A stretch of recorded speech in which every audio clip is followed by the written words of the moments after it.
Hello बच्चों, मैं दीक्षा श्रीवास्तव। आज मैं आप लोगों को क्लास 10 के चैप्टर 5 की एक्सरसाइज 5.3 का क्वेश्चन नंबर 3 का फर्स्ट क्वेश्चन पढ़ाऊंगी। क्वेश्चन नंबर 3 है, in an A P given a is equal to 5, d is equal to 3, A N is equal to 50। हमें फाइंड करना है एन एन एस एन। ठीक है, तो हमें a इज इक्वल टू 5 दिया हुआ है, d इज इक्वल टू 3 दिया हुआ है और ए एन इज इक्वल टू 50 दिया हुआ है। मतलब इस सीरीज का जो nth टर्म है nth टर्म है वो हमें 50 दिया हुआ है। तो nth टर्म 50 दिया हुआ है, इसका क्या मतलब हुआ कि ए एन की वैल्यू 50 है।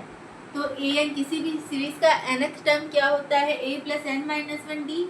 तो nth टर्म क्या होता है, a plus N minus one D. तो ए एन की वैल्यू 50 है, ठीक है, a की वैल्यू 5 है plus N minus one, N की वैल्यू हमें फाइंड करनी है और डी की वैल्यू 3 है।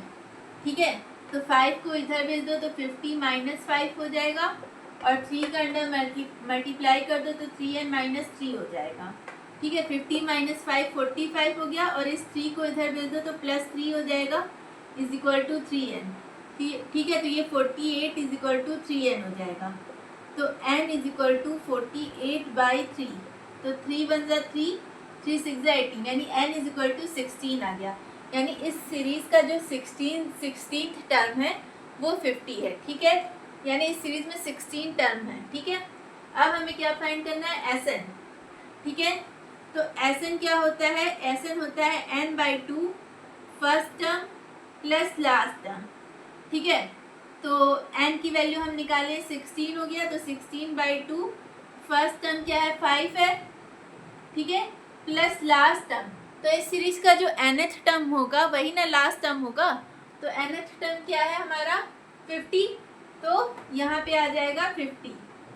ठीक है, तो यहाँ पे 16/2 क्या हो जाएगा 8 और 50 प्लस 5 55, मल्टीप्लाई कर दो, 8 5 जा 40, 8 5 जा 40 44। यानी इस सीरीज के टर्म्स का सम कितना है 440।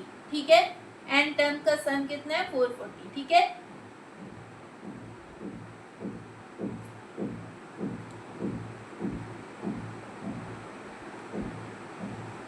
तो अगर आप लोगों को मेरा वीडियो पसंद आता है तो प्लीज़ लाइक शेयर और सब्सक्राइब करें।